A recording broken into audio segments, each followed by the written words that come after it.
Hey guys, I wanted to keep in the spirit of doing stuff, and I guess I should just call this the Stash and Buddy show because Buddy's here again. Hey, Buddy! And so, trying to keep in the spirit of making videos since I'm only working part time right now.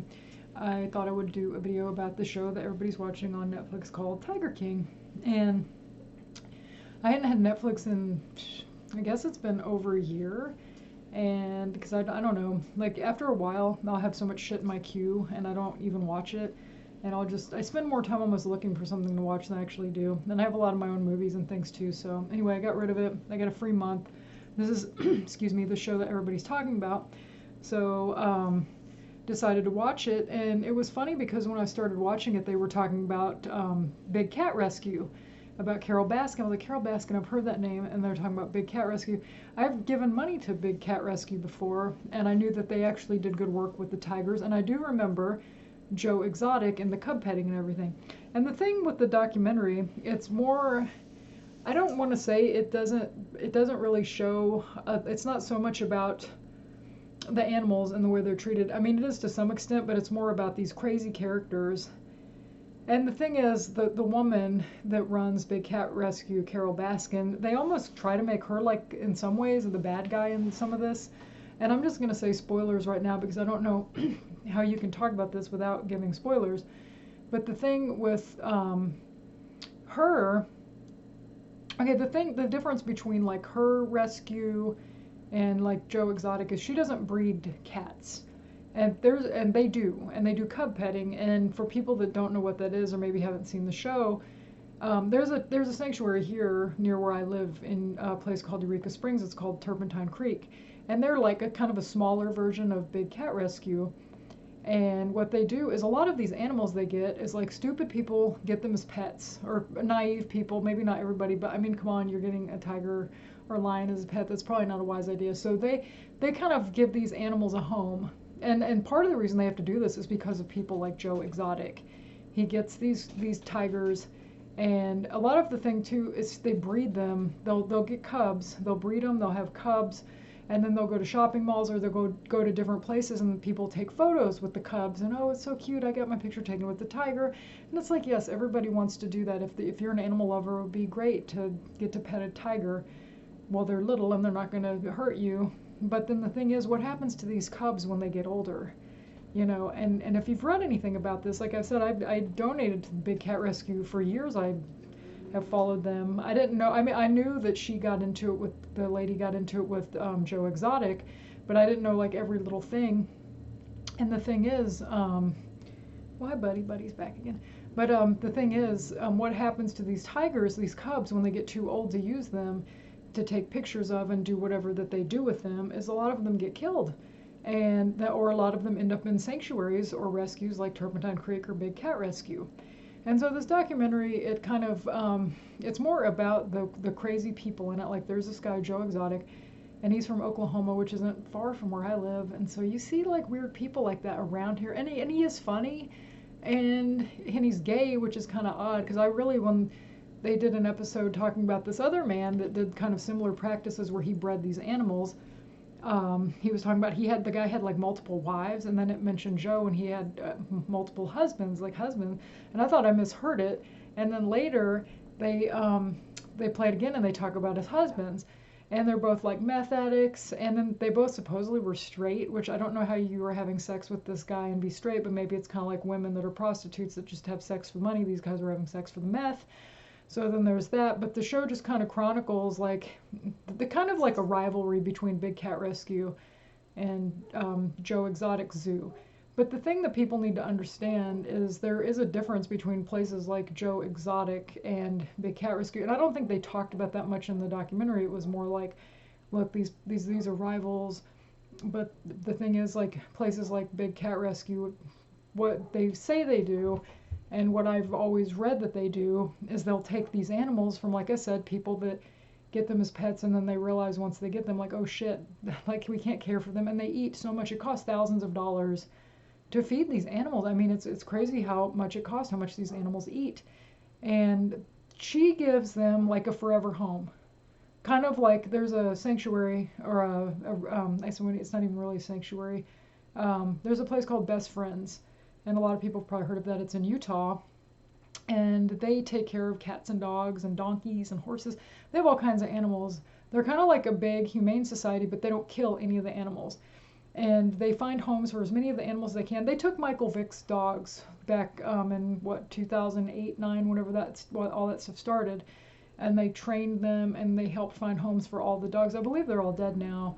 And there were a lot of really heartwarming stories about those dogs because they were treated like shit, and then somebody cares about the dogs, and then they try to give a better life for them. Well, that's what best friends would do too. Like if say there's a horse and the horse can't really be ridden anymore, and then the owners get rid of the horse, like they will try to they'll keep the horse forever.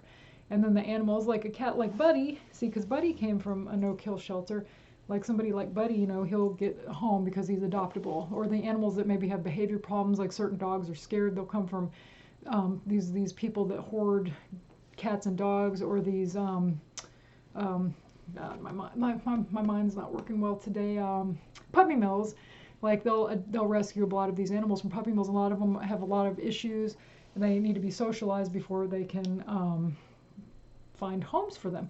Well, that's kind of like on a different way, like Big Cat Rescue and Turpentine Creek, places like that. They're like that for tigers, for people that get tigers, and they do other animals. I'm not sure about Big Cat Rescue, but Turpentine Creek has bears, and there was one bear, and I'm not sure if it's still alive, but this bear, somebody found it and thought it was a dog. Like they found it out in the woods or something, because you know, they live out in the country. I don't know how you would mistake a bear for a dog, but then when it got bigger, they realized like, hey, this is not a dog, and so they had to take him, and so that's kind of the difference. Whereas like, and they'll take the sanctuaries, they'll take the animals and give them a home till they die. And if they're good sanctuary, they'll try to have a good habitat for them and lots of room. And what I was reading, the woman, Carol Baskin, that runs Big Cat Rescue, the whole thing with her, she was told that this show, Tiger King, was supposed to be like a version of Blackfish, but about tigers. And if anybody doesn't know what Blackfish is, it's a documentary kind of showing the kind of behavior SeaWorld did. And it did help, because people watched that and they were like, wow, we didn't realize they're drugging some of the animals. I never saw Blackfish, but I read about it, and I know some of the things. And the thing is, I went to SeaWorld and I loved SeaWorld, and I didn't know, and a lot of people, they don't know what's going on. And the same with this tiger petting thing. Like people don't understand that these animals, once they're older, they're not being treated well. Like you can even see in the documentary, like Joe's Zoo, they called it a zoo. Like they put like several animals in these small enclosures together, and I'm not sure. I've never been to Big Cat Rescue, but I've been to Turpentine Creek, which is, like I said, I think it's like a smaller version of Big Cat Rescue. I'm pretty sure they've even worked together. Don't quote me on this, but I know a lot of the sanctuaries will work with each other when they have to go on a big rescue, like say Joe Exotic, because they're mistreating the animals and they have to go in, and it costs a lot of money to do this, and they have to get volunteers. Because I was talking to my boss at work, and she's watching the show too, and we were talking about, she said, well, they don't pay these people, they volunteer, but the thing is, it costs a lot of money to feed a tiger and to get this stuff going. And if people want to volunteer, I don't see what's wrong with it. People do at Turpentine Creek too. They help build enclosures, people donate money and time.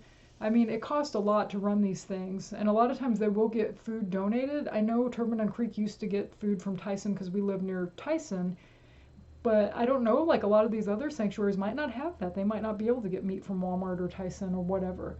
So then they have to buy like thousands of pounds of food, and it costs a lot of money to do that. So that was the thing with the documentary that I wish that they could have maybe expanded on a little more, instead of just like, ooh, they're rivals. Because they made her out to be the bad guy. And look, let me get this straight. Like, yeah, she has that kind of personality. I can see why it turns people off. She has that kind of chipper personality. Those people annoy me, and I wouldn't want to have to hang out with them, but I'm judging her on the work that I know she does for the animals. And another thing in the documentary that showed her was like when she was younger, she had a husband that was like quite a bit older than her. I think he was like 20 years older than her, and he liked animals, and they were breeding cubs. And the people were like, well, she's hypocritical because they're allowed to breed cubs, but other people aren't. Well, the difference though, people can change. And anybody knows who Tippi Hedren is. She was an actress in a bunch of Alfred Hitchcock films, and she's Melanie Griffith's mother.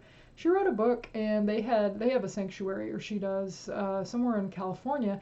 But she used to do the same shit. They would breed animals, and she wrote in her book about all the hassle. They would have tigers in their house. Not a good idea. But she changed too, and she's against that. And she's like, we screwed up. We shouldn't have done this. And that is a good book, by the way, if you're interested in like learning about why you shouldn't have a tiger in your home or lion. And not to mention, they can kill you. There was a lady in that documentary that worked at Joe's Exotic and lost her arm. She has a stub for an arm now because they had to amputate it. So that's kind of the difference. But the part of the show I think people enjoy is the Joe Exotic guy. The guy's a nut. And he has all these meth heads working for him. Basically gets these people out of prison and they go work at his zoo.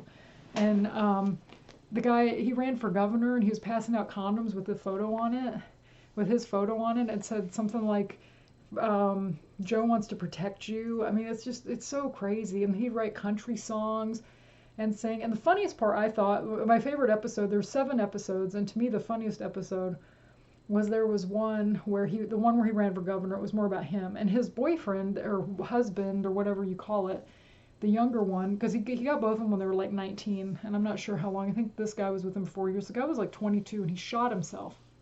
I don't know if it was suicide or if it was an accident. Like, if you look it up online, it says it was an accident, but I don't think they really clarified it in the show. They were just kind of like, he shot himself. But these people would go around and point guns at each other, which is pretty stupid. At least that guy would. But his boyfriend, or husband, whatever you call it, he killed himself. And Joe is having this funeral for the guy. And in the funeral, he's talking about how the guy showed his balls off to everyone, and everybody liked to see his balls. Or everyone in the office had seen this guy's balls, and he said, they're like golden nuggets. And this guy's giving a eulogy at a funeral, and he's talking about this guy's nuts. And it was just so bizarre. And then he starts playing guitar and singing some song. And then it also shows when he's running for governor, they're like shooting off guns and blowing stuff up. And it's not a good portrayal of the South. Like, I've lived in the South about 25 years, and there are a lot of interesting characters, especially, I live in city, a little college town. But man, I tell you, if you go in some of these like back parts of like Arkansas, Oklahoma, you're going to meet some characters. And so I've known people not exactly like him, but people like him. If you've seen any of my other videos, you know I've got stories about people. But yeah, these were like meth head, out of control. So the story talks about his zoo, and then her, and then Carole Baskin, and then there's this other guy that's more of a side note. And he also has a zoo, and he's more like Joe. He breeds all these animals, and he has like 3 wives or something. And his whole thing, the girls were saying, he gets these women when they're either virgins or almost virgins, because that way he can control them. But you know what? Like, I was talking to someone about this. I don't really, because they try to make it like you're supposed to feel sorry for these women. It's their choice. They're adult women. If you want to be in that situation, that's up to you. That's, you know, I don't really feel sorry for you. Sorry. But he also run kind of a shady zoo. And then so this Carole Baskin lady was trying to make laws to where they can't do cub petting and things like that. And the reason is because, like I said, a lot of these animals get mistreated. And then you're raising animals in these little habitats and things. Like, they really should be out in the wild, but sadly, we have more animals in captivity than we do in the wild nowadays. And it's by a pretty large number. But another problem, too, when you have the animals in the wild is you get poachers, and that's also an issue. But I don't know, just shed some light on this. I just think it should have shed more, and I do think the woman was lied to. Like, they made her out like she killed her husband. There's an episode about that too, where they try to make it like Carole Baskin killed her husband, and a lot of people want to believe that, I guess, because they don't like her. Because like I said, she does have kind of Mary Sue personality, and I just don't think she did. They said her husband was going to Costa Rica. He went there all the time because he had a girlfriend there, because he was cheating on his wife. And so he would go to Costa Rica and see his wife. And this other guy said, well, he'd had plans and that hopefully these plans would turn out. They never told you what the plans were. But the thing is, they're trying, the people they got, this is kind of how the media lies. Like, I've known people that have had to deal with the media, how they lie about stuff. is they'll play the kind of the ominous music, like, oh, this is a bad person. And then what do? They get her ex, they get the guy's ex-wife, who I'm sure it sounded like they didn't get along, and the kids that he basically disowned to talk about what a horrible person that Carol was. And then they were bitching because he left all the money because she had to have him declared dead even though he was missing. Um, that way they could have closure because he was still missing for so many years. And the thing was, he left her all the money in the will. That's pretty common. I've known quite a few people that have died, and guess what happens? Usually the spouse gets the bulk of the money. That's just the way that goes. I'm not saying all the time, but the thing was, she got the money, but she did give them like 10%. I think they said it was 10%, or I don't remember. She gave them like a percentage of whatever, and then they're bitching about it. And the guy basically disowned his children. I'm not sure why. And also, this other woman that was supposed to be like this guy's right-hand man, they were talking about her like she was his best friend and all this stuff. And then I read online that actually that woman was in trouble for embezzling a shitload of money from them. So that's the thing. They admit a lot of stuff, and I'm sure there's even more. There's probably stuff about Joe they admitted. But eventually they got Joe because he hired some guy to kill her. And it was pretty well known that he hated her, and he had like a dummy on like a public access show or YouTube videos, whatever he did, maybe both. And he would like shoot at the dummy, and it's supposed to be her. And so everybody knew that he wanted to kill her. And eventually he did pay some guy. And it was a setup. There was a couple people he worked with that were working with the feds to try to get him so they could get lesser charges because they were in trouble for other crimes that they committed. So basically his zoo was just run by a bunch of felons. But so that's kind of just this. He's in prison now, and I've heard a lot of people are trying to get Trump to pardon this guy. I don't think they should. Oh, and they found tiger bones and stuff, like he'd shot a bunch of tigers. He's illegally breeding. He's just doing all this shady stuff, but I don't know. He's supposed to serve 22 years, but usually you only serve about half of that. So I don't know. I think he should. I mean, at the same time, those guys that worked with the FBI, that one guy that got a zoo, shady as fuck. Like that guy, I think that guy's worse than him. And I would like to see that guy go down too. But anyway, it's just a whole cast of weirdos. It's not a bad show. It's not. I don't think it's as great as everybody's making it out to be. It is entertaining and it's fun to watch, especially with all this stuff going on. It's kind of nice to tune it out and just see all these weirdos. And also another thing that's weird now, Joe Exotic has coronavirus, so I guess he caught it in prison. So we'll see how that goes. But yeah, so that's just what I've been watching, and yes, so I thought I would shed a little light on that about the sanctuaries and everything. And my only fear about this is I really hope this doesn't hurt Big Cat Rescue, because I do think they do good work. They also, a lot of times they'd have problems in Florida, sanctuaries in Florida, it's in Tampa, and people would hit bobcats. And they have like a veterinarian hospital on the premises, and they would try to help nurse these bobcats back to health. So sometimes a mother would die, leave a cub, and they would do things till they could release them back out into the wild, or they'd have a place where they could release the bobcats. So they're doing good work. I mean, I think, and I know people get rubbed the wrong way by that lady's personality. I get it. I don't know her as a person, but like I said, she has like kind of chipper personality. I've never been a big fan of that, and I can see why. And I can see why people like Joe to an extent. Like, he's also a douchebag, but in other ways he's funny. And so, you know, people excuse a lot when they find somebody humorous. It's kind of like celebrities. We let our celebrities get away with lots of stuff you wouldn't let a normal person get away with. So my only fear is I just hope this doesn't hurt sanctuaries, or they don't see things like Big Cat Rescue or Turpentine Creek is the same thing that Joe's doing, because those are not the same thing. So if you ever wanted to donate money, and these places are probably going to be hurting right now with all the unemployment and everything, like really look into the places. Like some of the places I know that I think are good, do good work, are Tiger Haven, and Turpentine Creek's great, and I've been there myself, and it is really good. And they try to build as many the big enclosures as they can. They have a lot of land, and what they were doing for a while is they would, if they didn't have enough land for all the tigers till they built enough sanctuaries or enough habitats, what they would do is they would kind of rotate them. Like one of the tigers would get to go and walk around and have his little spot for like half the day, and then they'd switch them out. But that's another thing too. They do not breed they don't breed these animals. They rescue them, and They don't let people touch them because they can be very dangerous, and that's something else they don't really. I mean, these idiots are like hugging and kissing on these tigers, and it's like, yeah, I'm sure it would be wonderful. I love I love cats. I love little house cats, but it's not safe, and you shouldn't encourage people to do this kind of shit. And so I don't know. I mean, like I said, it was fun. I kind of wish they would do some kind of documentary that is more like a Blackfish about cats. That would be nice. And I know that I saw a documentary, God, I don't know how many years ago, probably 5 or 6 years ago, that was pretty good, and it talked kind of about exploiting animals, but I don't remember what it was called, but it didn't specify with the tigers. Boy, Buddy's just all over the place, isn't he? Say hi, Buddy. Buddy's a rescue. Look at him, he's cute, he's a good boy. So anyway, that was just my thoughts on that, and thanks for watching.